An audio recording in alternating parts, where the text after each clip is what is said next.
So hello guys, welcome to ballet study guys. आ गई आपके सामने एक और अमेजिंग वीडियो, क्योंकि गाइस इसमें हम देखेंगे अपनी ज्योग्राफी के मोस्ट इंपोर्टेंट क्वेश्चंस। और हाँ गाइस, ये सच्ची में बहुत इंपोर्टेंट है। मैंने काफी एनालाइज करने के बाद आपके लिए कुछ क्वेश्चन सेलेक्ट किए जो कि आपके बोर्ड एग्जाम में एज इट इज पूछे जा सकते हैं। तो चलो इन्हें देखते हैं। तो गाइस स्टार्ट करते हैं विद क्वेश्चन नंबर 1। इसमें कहता है suggest 5 measures to enhance agriculture production in India.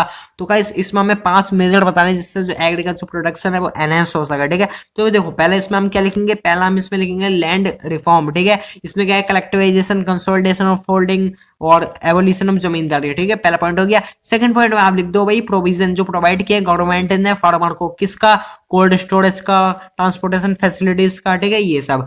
Third वाले पॉइंट में आप लिखोगे लैंड डेवलपमेंट प्रोग्राम, जो मतलब कुछ प्रोविजन दिए गए क्रॉप पे। ठीक है, क्रॉप इंश्योरेंस जो दिया गया है कि भाई क्रॉप खराब हो गई किसी भी कारणवश, पे फ्लड आ गया, ड्रॉट पड़ गया, साइक्लोन आ गया, उस पर जो है ये क्रॉप इंश्योरेंस दिया है जिससे जो फार्मर को इतना ज्यादा नुकसान नहीं होगा। ठीक है, और जो कुछ ग्रामीण बैंक बनवाए गए, कोऑपरेटिव सोसाइटी को बैंक वगैरह जो एस्टेब्लिश किए गए जिससे जो है लोन फैसिलिटीज भी उन्हें प्रोवाइड की जाए। ठीक है, तो गाइस ये हो गया। और बाकी आप इसमें देखो 5 पूछे, 2 लिख दो क्या।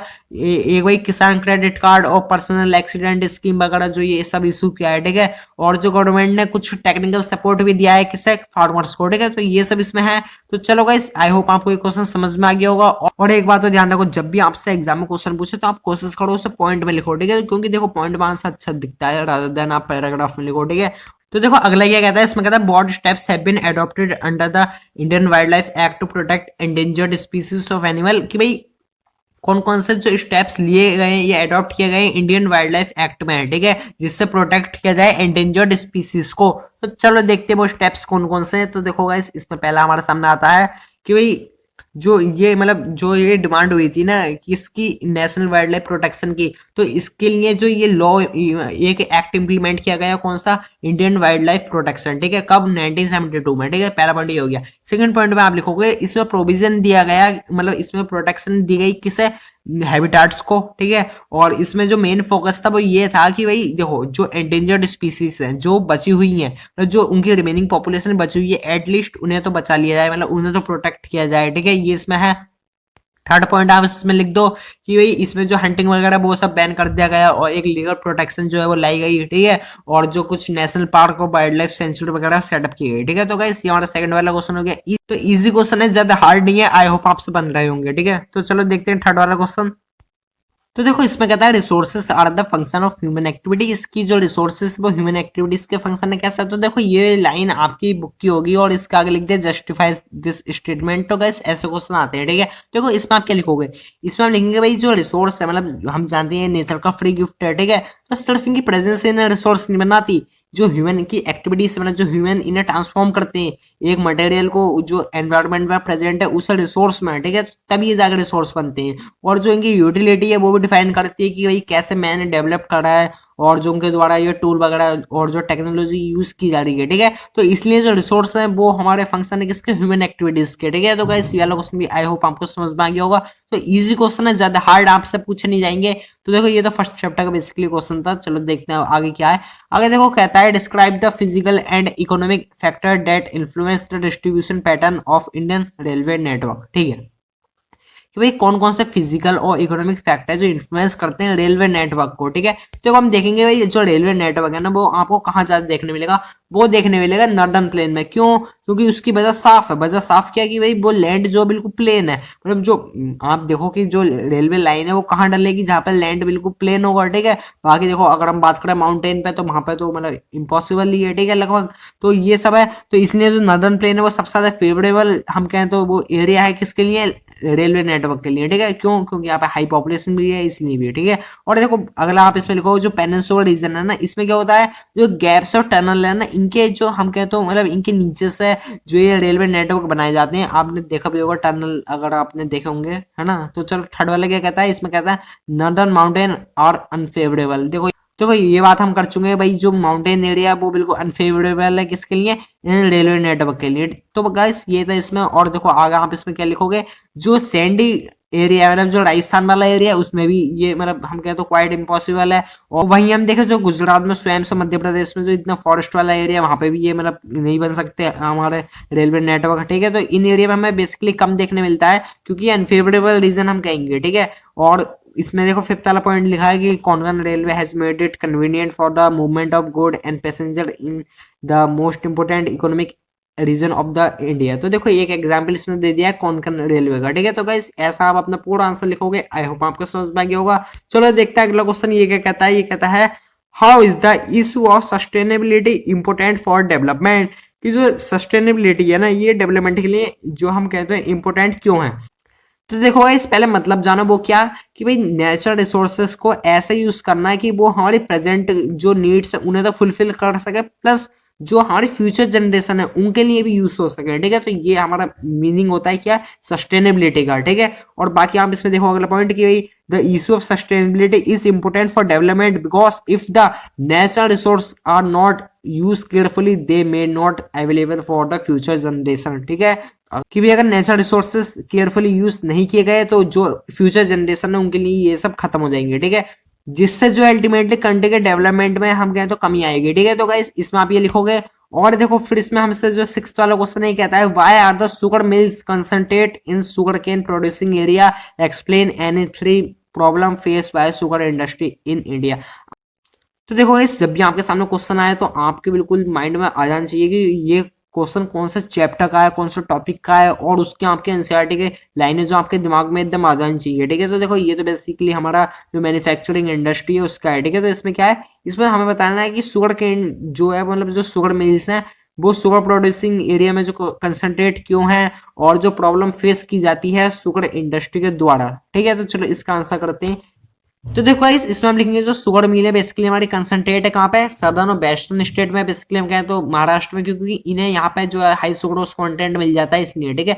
और देखो इसमें हमसे कुछ प्रॉब्लम पूछी थी। प्रॉब्लम क्या भाई, ये जो हमारे शुगर इंडस्ट्री सीजनल है, रीजन मतलब नेचर में है, ठीक है। तो इससे क्या होता है कि इसे रिक्वायरमेंट होती है कूलर क्लाइमेट की। अगर ये वहां पे नहीं हुआ तो मतलब उस एरिया में पर्टिकुलरली हम कहें तो वहां पे नहीं सेटअप हो पाएंगे, ठीक है। और वहीं हम देखें इसका एक नुकसान ये भी है कि ये सीजनल है, इसलिए जो वर्कर है ना वो भी मतलब कभी उन्हें काम होता है और कभी उन्हें नहीं होता, और जो उनके लिए आधा टाइम होता है वो ऐसे ही चला जाता है, जिससे हम कहते हैं मतलब वो एम्प्लॉयड होते हुए भी अनएम्प्लॉयड रह जाते हैं, ठीक है। तो ये वाली बात है इसमें, क्योंकि मतलब उन्हें पूरे साल तो काम नहीं मिलता ना, कुछ ही महीनों का काम मिलता है इसलिए, ठीक है। और देखो बाकी आप इसमें लिखो कि भाई जो मतलब ये जो ओल्ड और एफिशिएंट जो टेक्निक अभी यूज की जा रही है इसकी वजह से भाई ये भी एक बहुत बड़ी प्रॉब्लम है, जिससे जो हम कहें तो अच्छा प्रोडक्शन नहीं हो पा रहा है, ठीक है। और एक सबसे बड़ी इसमें हम कहें तो जो मतलब प्रॉब्लम फेस करने मिलती है वो क्या, कि वो ये कि भाई शुगर केन जो काफी डिले होता है उसे ट्रांसपोर्ट होने में कहाँ पे, फैक्ट्रीज में, ठीक है, जिससे इसकी क्वालिटी पर असर पड़ता है, ठीक है। तो गाइस ये कुछ प्रॉब्लम्स हैं। देखो एक बार और देख लो इसमें कौन कौन सी प्रॉब्लम है। पहली प्रॉब्लम कि भाई जो ये हमारा सीजनल रीजन में है, तो इसे कूलर क्लाइमेट चाहिए होता है, अगर वो किसी रीजन में नहीं हुआ तो ये वहां पे ग्रो नहीं करेगा, ठीक है। और अगली बात कि भाई ये सीजनल नेचर में, इससे जो इंडस्ट्री पे हर समय रिक्वायरमेंट नहीं होती पीपल की, तो मतलब जब काम होता है मतलब कुछ ही महीनों के लिए जो पीपल है वो अपने आप को एम्प्लॉयड पाते हैं इस एरिया में, ठीक है। और बाकी आप इसमें लिखो इसमें जो ओल्ड और एफिशिएंट टेक्निक यूज की जा रही है, और अगला आप इसमें लिख दो कि भाई जो ट्रांसपोर्टेशन डिले है इसकी वजह से जो इसकी क्वालिटी पे इफेक्ट होता है, ठीक है। तो गाइस ये कुछ प्रॉब्लम है जो हम देखते हैं किसमें, शुगर इंडस्ट्री में, ठीक है। चलो ये हमारा हो गया। अब देखते हैं सेवेंथ वाला इसमें क्या कहता है। तो देखो इसमें कहता है the economic strength of a country is measured development of a manufacturing industry support the statement with argument. Guys आपकी बुक की ही लाइन है, आप अपनी बुक में देखो चैप्टर मैन्युफैक्चरिंग इंडस्ट्री, उसके पहले पेज पे लाइन आपको मिल जाएगी। इसका आगे क्या लिख दिया, सपोर्ट द स्टेटमेंट। ऐसे भी हमने रिसोर्सेस वाला जो चैप्टर का वो क्वेश्चन था उसमें भी यही था कि देखो बुकों की लाइन उठा के दे देते हैं, आगे लिख देते हैं जस्टिफाई, एक्सप्लेन, ये सब, ठीक है। तो इसके लिए आपको कैसा आंसर लिखना है वो देखो। देखो इसमें हमसे पूछा है जो इकोनॉमिक स्ट्रेंथ है किसी भी कंट्री की, जो वो हम कह सकते हैं वो मेजर की जाती है कि उसकी जो मैन्युफैक्चरिंग इंडस्ट्री है वो कितनी डेवलप्ड है, ठीक है। उससे वो कैसा, देखो आप इसमें कौन कौन से पॉइंट लिखोगे।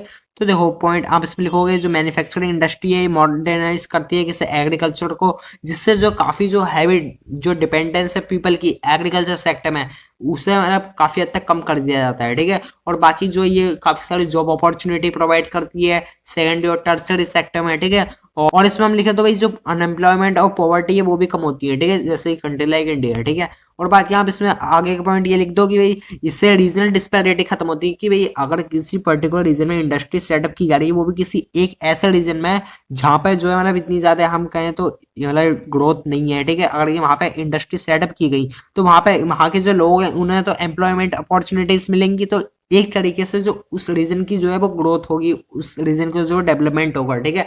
और गाइस अगला पॉइंट ये, इससे जो है कुछ फॉरेन एक्सचेंज भी हमें मिलता है, ठीक है, जो कि बेसिकली हमें मदद करती है कंट्री की स्ट्रॉन्ग जीडीपी में, ठीक है। चलो गाइस ये हमारा हो गया। अब देखो अगला क्वेश्चन क्या कहता है, ये कहता है हमें इसमें जो इंपोर्टेंस बतानी है रेन वाटर हार्वेस्टिंग की। तो गाइस इसका आंसर हम क्या करेंगे, तो देखो भाई इसमें आप पहले मतलब जानो रेन वाटर हार्वेस्टिंग का मतलब, जो रेन वाटर है उसे कलेक्ट किया जाता है एक पर्टिकुलर एरिया में, जिससे जो है ग्राउंड वाटर लेवल जो है वो इंक्रीज हो जाता है, ठीक है। और जो काफी एरिया में हम देखें तो इसमें जो टैंक वगैरह, जो स्टोरेज टैंक वगैरह है वो बना दिए जाते हैं, जिसमें सबसे पहले तो मतलब जो ये वाटर कलेक्ट किया जाता है एफिशिएंटली, और देन उसे यूज किया जाता है, ठीक है, एज ए एनर्जी सोर्स, ठीक है, ये आप इसमें लिखोगे। और अगला पॉइंट गाइस आप इसमें लिखोगे ये सबसे चीप मतलब सबसे सस्ता मेथड है, जिससे जो हम कहें तो एक प्योरीफाइंग वाटर जो हमें मिल सकता है, ठीक है। और देन आप इसमें लिखोगे जो ये रेन वाटर है वो जो फ्री होता है, किससे फ्री, कैसे मतलब केमिकल फ्री होता है, ठीक है। और देन इसमें आप अगला पॉइंट लास्ट पॉइंट वो गाइस आप ये लिखोगे, इसमें इंपोर्टेंट मतलब इसका सबसे बड़ा जो एडवांटेज है वो ये है कि ये रिड्यूस करता है पोर्टेबल वाटर की जो डिमांड है उसे, ठीक है। और इसमें स्पेशली जहाँ पे जो लो लेवल ऑफ, जहाँ पे जो मतलब बॉर्डर लेवल कम है वहाँ उस एरिया में बेसिकली वहाँ पे काम करता है, जिससे जो है वो ग्राउंड वाटर लेवल इंक्रीज हो सके, ठीक है। तो गाइस इसमें हम ये लिखेंगे, इसलिए इंपॉर्टेंट है क्या, रेन वाटर हार्वेस्टिंग, ठीक है। आई होप आपको समझ में आ गया होगा। अगला गाइस इसमें आप क्या लिखोगे, इसमें देखो 9th वाला ये कहता है examine the example the role of means of transport and communication in making a life prosperous and comfortable. कि भाई जो ट्रांसपोर्टेशन और कम्युनिकेशन है इसने कैसा हमारी लाइफ में जो है वो वैल्यू ऐड करी है, उसे कंफर्टेबल बनाया है, ठीक है। तो गाइस इसमें आप आंसर कैसे लिखोगे, तो देखो गाइस पहले तो आप इसमें यही लिखोगे जो ट्रांसपोर्टेशन और कम्युनिकेशन है इनने हमारी लाइफ को कंफर्टेबल बनाया कुछ तरीकों से। कौन कौन से, देखो पहला कहता है जो ट्रांसपोर्ट है ना, इसने जो है मतलब जो रॉ मटेरियल है उसे फैक्ट्री तक पहुंचाने का, और जो फिनिश प्रोडक्ट है उसे कस्टमर तक पहुंचाने में जो है सहायता की है, किसने, ट्रांसपोर्टेशन ने, ठीक है। और इसमें लिखा है the pace of development of country depend on production of good and service as well as their movement over time, ठीक है। तो यहाँ पे बुक की लाइन है, बढ़िया लाइन है, ये आपको लिखनी है अगर ये क्वेश्चन आता है, ठीक है। और ये क्वेश्चन गाइस बहुत इंपॉर्टेंट है, इसका बिल्कुल ध्यान रखना है। तो इस पॉइंट में क्या कहता है, ये कहता है जो कंट्री की डेवलपमेंट की पेस है ना वो डिपेंड करती है कि उसके जो गुड्स और सर्विस है वो कैसे मूव कर रहे हैं, ठीक है। और जो ट्रांसपोर्टेशन है वो पहले रिक्वायरमेंट है फास्ट डेवलपमेंट के लिए, ठीक है। चलो आप इसमें लिखोगे आगे के पॉइंट गाइस क्या लिखोगे, तो देखो अब काफी सारे पॉइंट है, एक पॉइंट को ध्यान से देखना इंपॉर्टेंट है, ठीक है। तो देखो ये कहता है जो कम्युनिकेशन है ना इनने काफी आसान बनाया चीजों को, कैसे कि भाई जो इन्फॉर्मेशन है काफी जल्दी फ्लो करती है, कैसे मोबाइल फोन इंटरनेट के द्वारा है, ठीक है। ये तो गाइस आई होप आप समझ गए होंगे। देखो फिर अगला पॉइंट कहता है कि भाई आज हम देखें तो इंडिया इतनी डाइवर्सिटी होने के बाद भी एक वेल लिंक है, ठीक है, रेस्ट ऑफ द वर्ल्ड से और उसकी इन्फॉर्मेशन से, ठीक है। तो इससे जो एक सोशियो इकोनॉमिक प्रोग्रेस हो रहा है, ठीक है। और देन गाइस आप इसमें लिखोगे जो इंटरनेशनल ट्रेड वगैरह ये भी जो है होता है, जिससे जो इकोनॉमी है उसमें हम कहें तो वैल्यू एड होती है, ठीक है। और देन इसने हमारी लाइफ को काफी हम कहें तो हमारे जो स्टैंडर्ड ऑफ लिविंग है उसे बढ़ा दिया है, और हमारी लाइफ को काफी कंफर्टेबल बना दिया है। तो गाइस ये था इसका पूरा आंसर, आई होप आपको समझ में आ गया होगा। चलो अब देखते हैं गाइस अपना लास्ट एंड फाइनल क्वेश्चन, बहुत इंपॉर्टेंट क्वेश्चन थे। तो 10वां क्वेश्चन देखते हैं इसमें क्या है।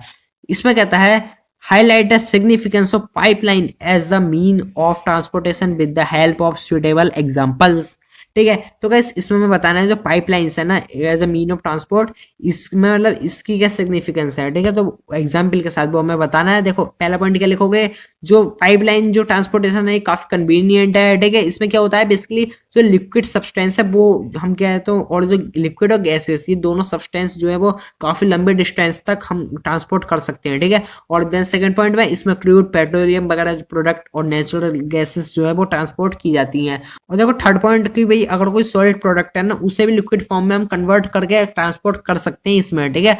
और फोर्थ वाला पॉइंट कहता है कि देखो इसे बनाने में जो इनिशियल कॉस्ट है वो तो काफी हाई है, लेकिन जो इसे इसके मेंटेनेंस कॉस्ट है वो इतनी ज्यादा हाई नहीं है, ठीक है। और देन गाइस तो देखो अब इसने हमसे कुछ एग्जांपल पूछे थे तो वो हम लिख देंगे क्या, भाई जो बड़ौनी मथुरा पानीपत वाला रीजन है इसमें जो है ये प्लांट सेटअप किए गए हैं जिससे जो गैसेस सब्सटेंस वो ट्रांसपोर्ट किया जा सके, ठीक है। और देखो जो हजीरा विजयपुर और जो ये जगदीशपुर है ये लॉन्गेस्ट पाइपलाइन है इंडिया की, ठीक है। और देन इसमें आप लिखोगे कि जो डिफिकल्ट टेरन जो रीजन है ना, पाइपलाइन देखो हमने एक अभी देखा था जो रेलवे है वो सब जगह सेटअप नहीं किया जा सकता, ठीक है। लेकिन जो पाइपलाइन है काफी हम इजीली कह तो ये बनाई जा सकती है, क्योंकि जमीन के नीचे ही तो बनानी है तो बन जाएगी, ठीक है। और देखो फिर इसमें कि भाई ये फ्री फ्रॉम एनवायरमेंटल पॉल्यूशन है, ये बहुत इंपॉर्टेंट पॉइंट है। सभी जो हमारे मीन ऑफ ट्रांसपोर्ट है उसमें सबसे इंपॉर्टेंट पॉइंट इसका ये है कि फ्री फ्रॉम एनवायरमेंटल पॉल्यूशन है, ठीक है। तो गाइस ये था हमारा पूरा क्वेश्चन, आई होप आपको समझ में आ गया होगा। तो गाइस इसी के साथ हमारे 10 के 10 क्वेश्चन कंप्लीट होते हैं। तो गाइस इनकी प्रैक्टिस कीजिए, बहुत इंपॉर्टेंट क्वेश्चन है। आपको कोई भी क्वेश्चन अपने एग्जाम में बिल्कुल एज इट इज मिल सकता है, और गाइस मुझे उम्मीद है आप उससे करके आओगे, ठीक है। तो चलो इस वीडियो में इतना ही, और हम बाकी के भी जो हमारे हिस्ट्री, सिविक्स और इकोनॉमिक्स के उनके इंपॉर्टेंट क्वेश्चंस भी देखेंगे। तो चलिए गाइस इस वीडियो में इतना ही। आई होप आपको सभी क्वेश्चन समझ में आ गए होंगे। नहीं आए तो गाइस क्या करना है, आपको कमेंट में जाना है, कमेंट में लिखना है, क्योंकि गाइस देखो डाउट पूछोगे तभी सॉल्व होगा, और अपने डाउट पूछना भी चाहिए, ठीक है। तो कमेंट करो। तो गाइस चलो इस वीडियो में इतना ही। तो वीडियो अच्छा लगा तो वीडियो को लाइक, चैनल को सब्सक्राइब करना मत भूलना। मैं मिलूंगा आपसे अगली super duper amazing and informational video के साथ। तब तक बंदा है अपने प्यार वाले स्टडी के साथ।